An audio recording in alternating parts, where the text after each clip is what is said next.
नमस्कार छात्रों। आज हम लोग 10वीं कक्षा के पाठ्य पुस्तक में से भक्ति पद नामक पाठ के बारे में चर्चा करेंगे।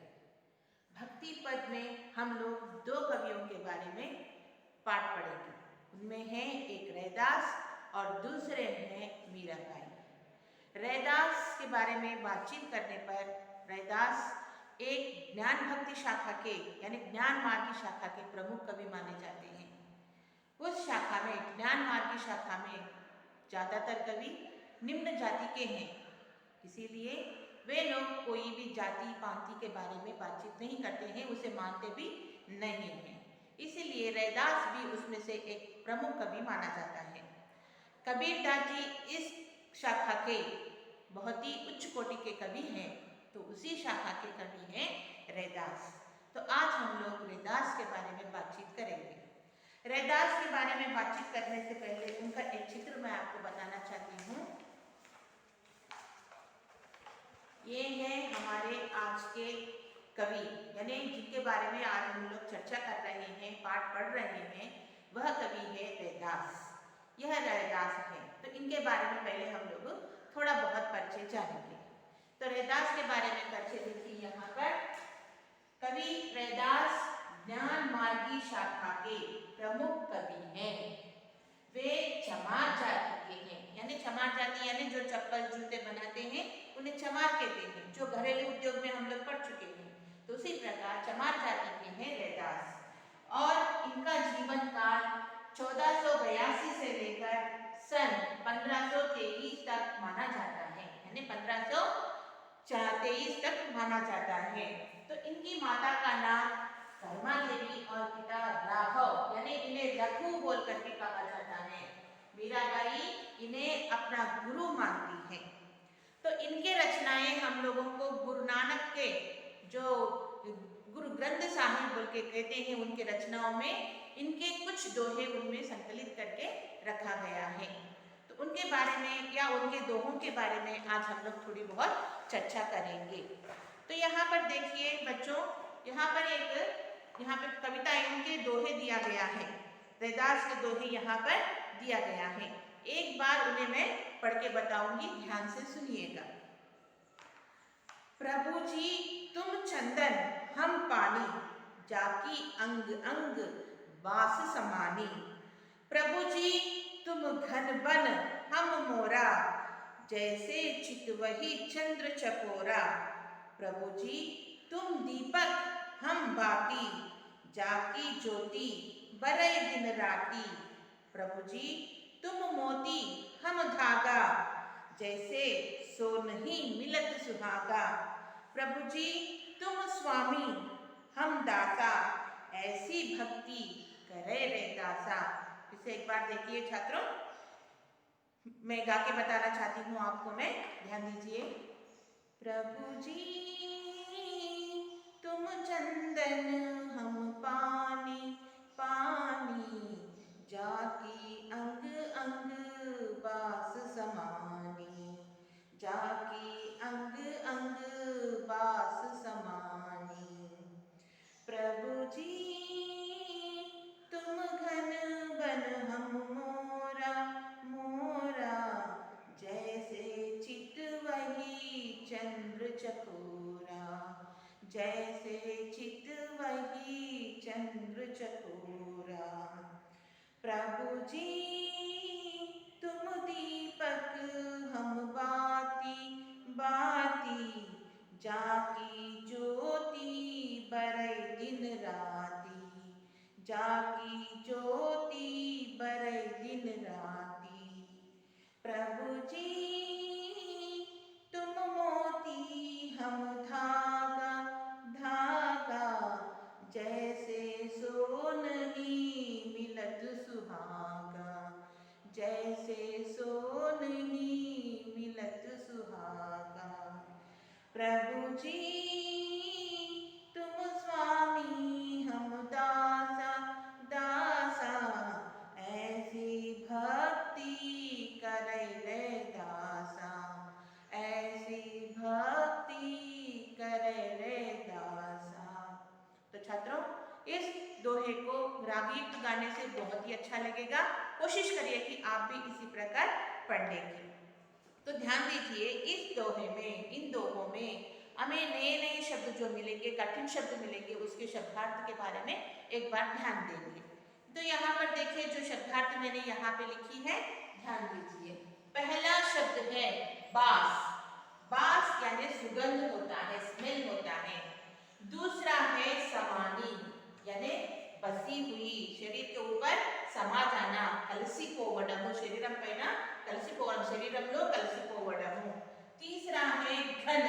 घन का मतलब होता है बादल, मेघ और जलद, यानी इसका पर्यायवाची शब्द यहाँ पे मैं बताई, इसका अर्थ के साथ साथ पर्यायवाची शब्द भी यहाँ पे बता रही हूँ। चौथा है वन। वन का यह तो हम लोगों को अशुद्ध शब्द है, यानी हम लोग इसे तत्सम शब्द बोल के कहते हैं। तो यहाँ पे देखिए, यहाँ पर जंगल, वन और कानन बोल के भी इसे कहते हैं। और पांचवा शब्द है चितवत। चितवत यानी देखता है। और छठा है चकोर। चकोर एक पक्षी का नाम है। और सातवां है ज्योति। ज्योति भी यह हम लोग को अशुद्ध है, यानी जो प्राचीन काल में हमारी भाषाएं थी, उनमें ब्रज भाषा और डिंगल भाषा, मैथिली भाषा, इस तरह के बहुत सारे भाषाएं मिले हुए हैं। तो आजकल हम लोग प्रयोग में लाने वाले शुद्ध भाषा है ज्योति, यानी प्रकाश, उजाला उनके भी कहते हैं। बरई जलती है, बरई यानी जलती है। सो नहीं, सोने में, सो नहीं, सोने में। सोना यानी जो गोल्ड होता है, बंगाल में बोल के जो कहते हैं हम लोग, उसे हम लोग सोना बोल के कहते हैं। सुहागा।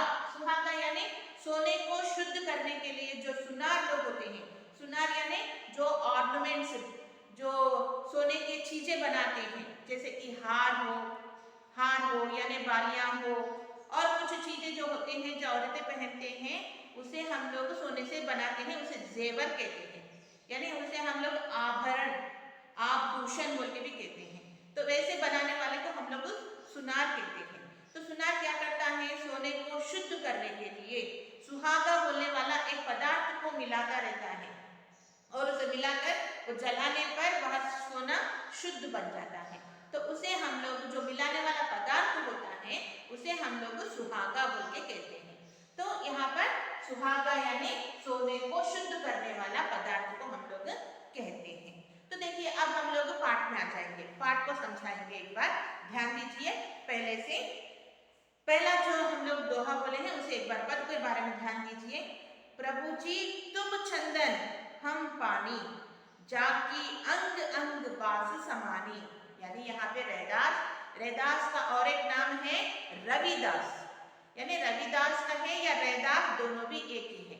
तो यहाँ पर रैदास भगवान के भक्ति में लीन होकर कहने लगता है कि मैं भगवान तुम चंदन हो। चंदन बोले तो क्या है, चंदनमु बोल के कहते हैं, जो पत्थर के ऊपर हम लोग लकड़ी लेके घिसते रहते हैं। तो ऐसे चंदन को, यानी बिना हम लोग केवल चंदन ही घिसते रहे, समझिए कोई निकलता है उसमें, कुछ भी नहीं निकलता, उसमें पानी को मिलाना पड़ता है।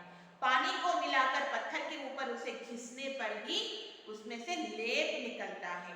वह लेप क्या करते हैं हम लोग, औरतें हैं तो यहाँ पर मुंह के नीचे, यानी यहाँ पर लगा लेते हैं मुख के नीचे, और बहुत सारे लोग हाथों के ऊपर लगाते हैं, यानी कोई शरीर में गर्मी ज्यादा होने पर भी उसे क्या करते हैं, शरीर को लेप करते हैं। भगवान के भक्त भी देखिए, एक बार कृष्ण भक्ति में जो कृष्ण के भक्त होते हैं, वो लोग अपने बाजुओं में, हाथों के ऊपर, सर के ऊपर पूरा चंदन का लेप लगाते रहते हैं, यानी नाम, जो आधे नाम होते हैं उसे लगाते रहते हैं। तो यहाँ पर ध्यान दीजिए, यहाँ पे रविदास कहता है भगवान से, हे भगवान तुम चंदन हो और मैं पानी हूँ। यानी पानी का कोई आकार नहीं होता है, कोई सुगंध नहीं होता है, जिसमें डाले उसी प्रकार बन जाता है। तो उसी प्रकार यहाँ पे कहते हैं, मैं आप में मिलने के बाद, यानी मैं पानी हूँ, मैं चंदन में मिलने के बाद पानी के बूंद बूंद में चंदन का स्मेल, सुगंध समा जाता है। हर पानी के बूंद में सुगंध का खुशबू आ जाती है। तो उसी प्रकार मैं पानी की तरह, यानी सुगंध पूरी तरह से फैलाता रहता हूँ, आप में मिलकर चारों तरफ सुगंध फैलाता रहता हूँ। और शरीर को लेप लगाने पर शरीर को भी पूरा सुगंधित करता हूँ और ठंडक भी पहुंचाता रहता हूँ। यानी आप चंदन है तो मैं पानी हूँ, हम दोनों के मिलन से ही इस भक्ति का महत्व बढ़ जाता है। आप मुझ में मिलने पर भक्त का भी सम्मान बढ़ जाता है, बल्कि यहाँ पर कहते हैं। तो दूसरा पद देखिए यहाँ पर, प्रभु जी तुम घन बन हम मोरा, जैसे चितवही चंद्र चकोरा। कहते हैं हे भगवान, हे प्रभु, तुम घने बादल हैं। घने बादल यानी तेलुगु में कहते हैं दट्टमैन मेघालु, यानी काले काले होते हैं बादल, पूरे काले होते हैं। तो काले बादलों को देखकर कौन नाचता है? जंगल में रहने वाला मोर। यानी मोर कहाँ पे होते हैं? ज्यादातर बगीचों में होते हैं, जंगलों में ज्यादा होते हैं। तो जंगल में रहने वाला मोर बादलों को, काले बादलों को देखकर नाचने लगता है, खुशी से नाचने लगता है। उसी प्रकार मैं आपको देखकर भक्ति में लीन होकर नाचने लगता हूँ। और कहता है कि मैं आपका इंतजार कर रहा हूँ। और एक उदाहरण दे रहा है यहाँ पर रविदास, मैं आपका इंतजार करता हूँ। किस प्रकार? जैसे चकोर पक्षी की तरह। चकोर पक्षी क्या करता है? चांद के लिए इंतजार करता है, क्योंकि चांद आने पर ही उसके सखी या सखा उसके पास आते हैं, उसके दोस्त या उसके पति पत्नी जो भी होता है वो अपने पास आता है। तो इसीलिए चकोर पक्षी चांद का इंतजार करता है। और मैं भी आपके लिए यानी आपके दर्शन के लिए इंतजार करता रहता हूँ। मैं भी एक चकोर पक्षी की तरह हूँ, मैं आपके दर्शन के लिए इंतजार करता रहता हूँ, बोल के यहाँ पे कहते हैं। और तीसरे में कहते हैं, प्रभु जी तुम दीपक हम बाती, जाकी ज्योति बरई दिन राती। हे भगवान, आप दीपक हैं, मैं केवल बाती हूँ। बाती से कोई फायदा नहीं है, उसे जलाने पर ही उसमें दीपक बनता है। वह दीपक क्या करता है? चारों तरफ अपना उजियाला फैला देता है। तो इसीलिए कहता है कि दीपक नामक ज्ञान से अंधकार को भगा सकते हैं। अंधकार यानी अज्ञान। दीपक नामक ज्ञान से अंधकार नामक अज्ञान को दूर किया जा सकता है। और इसलिए मैं रात दिन आपकी भक्ति में जलता रहता हूँ, दीप बाती बनकर आपके भक्ति में जलता रहता हूँ। और कहता है, प्रभु जी तुम मोती हम धागा, जैसे सोनही मिलत सुहागा। हे प्रभु, तुम मोती हो, मैं केवल धागा हूँ। केवल धागे का कोई मोल नहीं होता, महत्व नहीं होता, इंपॉर्टेंट नहीं होता। उसे हम लोग मोतियां पिरोने पर, मोतिया यानी मुत्यालु, मुत्यालु पिरोने पर, मुत्यालु कुछ नाम का उस धागे का महत्व, आ దారం యొక్క విలువ చాలా పెరిగిపోతుంది. కేవలం దారంది ఎలాంటి దాని విలువ ఉండదు. అదే ముత్యాలు దాన్ని కుచ్చినప్పుడు ఆ దండ యొక్క, ముత్యాల దండ యొక్క విలువ పెరిగిపోతుంది. అదే విధంగా उसी प्रकार हे भगवान आप मोती हैं, मैं धागा हूँ। मुझ में आपको पिरोने पर यानी मैं आप में लीन होने पर ही मेरा महत्व बढ़ जाएगा। जैसे और एक उदाहरण बताते हैं, जैसे सोनही सुहागा, मैं सोना हूँ, तुम सुहागा हो। आपको मुझ में मिलाने पर मैं शुद्ध बन जाऊंगा। मुझ में जो भी गलतियां हैं, जो भी बुराइयां हैं, वो पूरे दूर हो जाएंगे। मैं तुम में मिल जाऊंगा, शुद्ध बन जाऊंगा। और कहता है अंत में, हे प्रभु जी तुम स्वामी हम दासा, ऐसी भक्ति करे रे दासा। हे भगवान, तुम स्वामी हो, तुम भगवान हो, मैं केवल दास हूँ। ऐसी भक्ति, दास भक्ति मैं आपसे करता हूँ, कहकर यहाँ पर रैदास कहता है। तो देखिए बच्चों, यहाँ पे और एक बार मैं आपको समझाना चाहती हूँ। पहले पद में छात्र, यहाँ पर छात्र सुनिए, पहले पद में रैदास कहता है कि मैं, आप चंदन हैं तो मैं पानी हूँ, हम दोनों के मिलन से ही चारों तरफ भक्ति फैलता है। मुझ में कोई आकार सुगंध नहीं है, आपसे मिलने पर ही, आपकी भक्ति करने पर ही मैं भी बहुत ही महत्व रखता हूँ और चारों तरफ सुगंध को, भक्ति नामक सुगंध को फैलाता रहता हूँ। आप घन हैं, आप काले बादल हैं और मैं एक जंगल का मोर हूँ। आपके लिए मैं आपको देखकर नाचने लगता हूँ, खुशी से नाचने लगता हूँ। जैसे कि चांद के लिए चकोर पक्षी इंतजार करता है, उसी प्रकार मैं भी आपके दर्शन के लिए इंतजार करता रहता हूँ। आप दीपक हैं और मैं बाती हूँ। दीपक को जलाने पर ही, बाती को जलाने पर ही दीपक लगता है। उस ज्ञान से अंधकार नामक अज्ञान को मैं दूर कर सकता हूँ। जैसे कि कहते हैं, यह अंधकार को दूर करने के लिए, यह अज्ञान को दूर करने के लिए रात दिन जलता रहता हूँ। प्रभु जी तुम मोती हो, मैं धागा हूँ। केवल धागे का कोई मोल नहीं, आपसे मिलने पर, आपसे पिरोने पर मेरा महत्व भी बढ़ जाएगा। और अंत में कहते हैं, प्रभु जी आप ईश्वर हैं, आप स्वामी हैं, मैं केवल आपका दास हूँ।